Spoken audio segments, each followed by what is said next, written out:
La 20e édition de la conférence africaine ministérielle sur l'environnement AMSEN se tient à Nairobi, au Kenya, du 11 au 18 juillet 2025.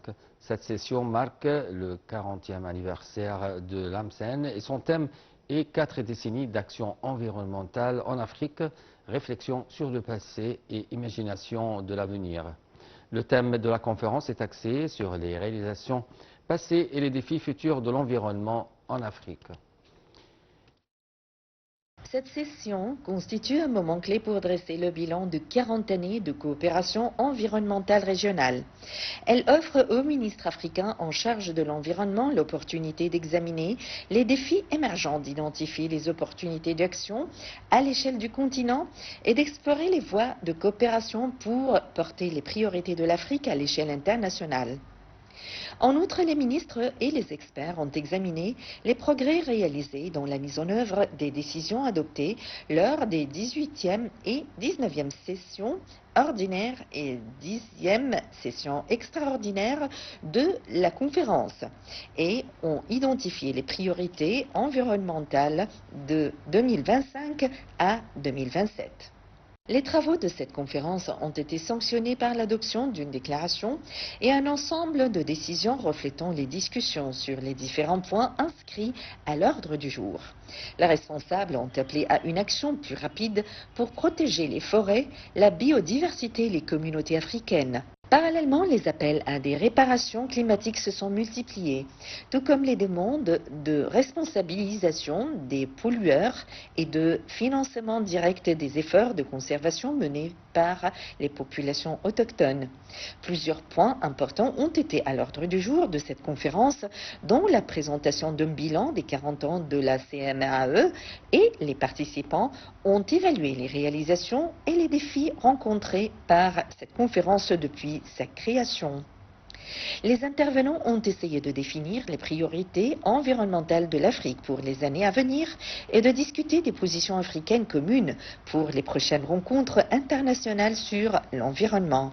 Quant à la 20e session de la conférence, elle comprend 3 volets principaux, un segment technique, un segment ministériel et une session spéciale de haut niveau. La conférence s'est tenue au siège du Programme des Nations Unies pour l'environnement à Nairobi. Et pour nous parler de ce sujet, avec nous en ligne, Dr Heba Kaoud, professeur en économie. Bonjour, Dr Heba. Bonjour, je suis ravie d'être avec vous. Et nous aussi, Dr Heba. Comment peut-on mobiliser le capital institutionnel pour le développement et la résilience en Afrique?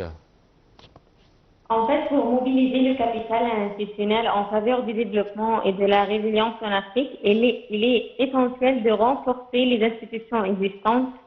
Cela implique de consolider les mandats, d'améliorer les capacités techniques et de garantir l'autonomie et la transparence des organismes environnementaux, des agences de développement et des institutions de recherche à l'échelle nationale et régionale.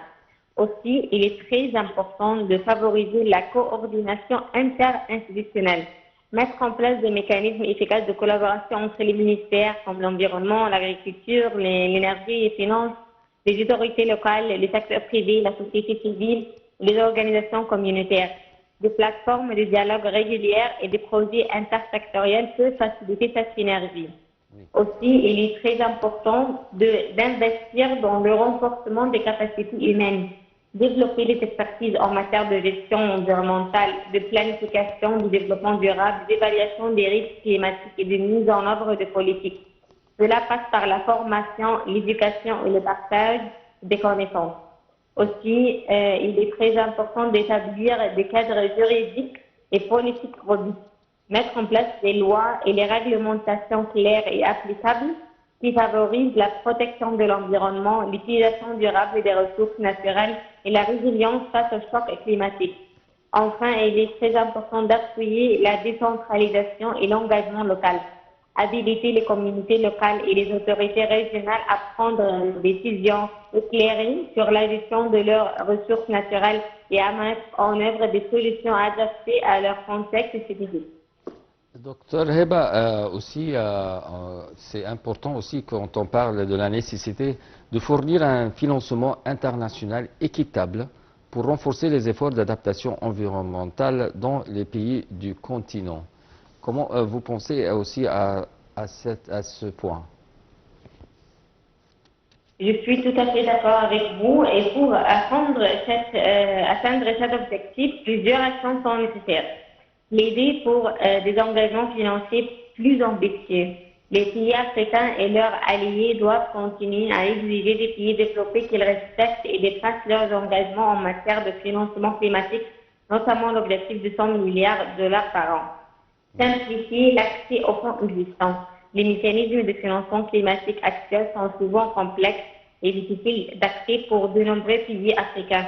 Il est crucial de simplifier les procédures, de renforcer les capacités des institutions africaines et à élaborer des propositions bancables et de réduire les barrières administratives. Aussi, il est très important d'augmenter la proportion de financement non remboursable, les dons. L'adaptation ne génère pas de revenus directs, rendant les prêts peu adaptés. Les dons sont essentiels pour financer des projets d'adaptation cruciaux, en particulier dans les pays les plus vulnérables. Aussi, il est très important de réformer l'architecture financière internationale, promouvoir une architecture financière mondiale qui intègre mieux les besoins d'adaptation des pays en développement avec des institutions financières internationales plus réactives et des mécanismes de partage de risques innovants. Bien sûr, le continent africain a besoin de financement international, surtout les institutions financières comme le FMI ou le Fonds monétaire aussi pour développer l'Afrique et l'aider à confronter les crises, surtout le changement climatique et la désertification. Comme une coopération renforcée, l'innovation et une gouvernance inclusive seront essentielles pour lutter contre la désertification et assurer un avenir durable à l'Afrique. Alors, comment peut-on conjuguer ces efforts afin de réaliser ces procédures? En fait, les pays développés ont une responsabilité historique et morale. Leur contribution devrait assurer le respect de leurs engagements financiers, tenir leurs promesses en matière de financement climatique et augmenter de manière significative la part des fonds dédiés à l'adaptation. Le transfert de technologies va faciliter l'accès aux technologies d'adaptation de résilience avec des conditions favorables et un soutien au renforcement de cette capacité.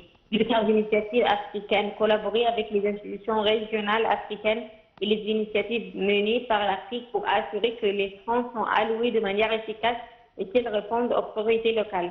La réduction des obstacles commerciaux et financiers, éliminer les politiques qui entravent la capacité des pays africains à générer leurs propres revenus et à investir dans l'adaptation.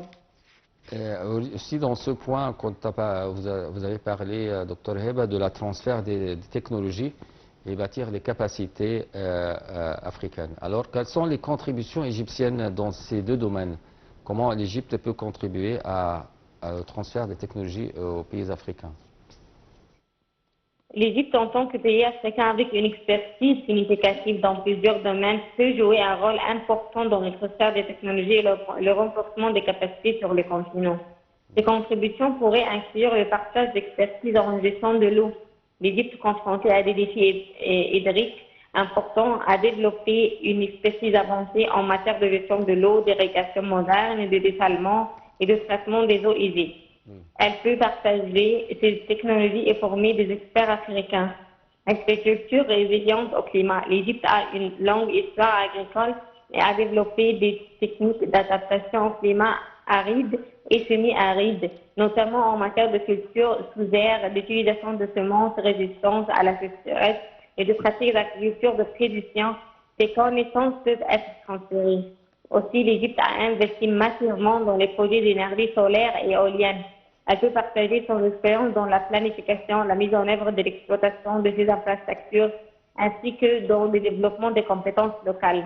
L'Égypte aussi a une expertise en construction et gestion de grandes infrastructures, ce qui peut être utile pour d'autres pays africains dans la planification et l'exécution de projets liés au développement durable.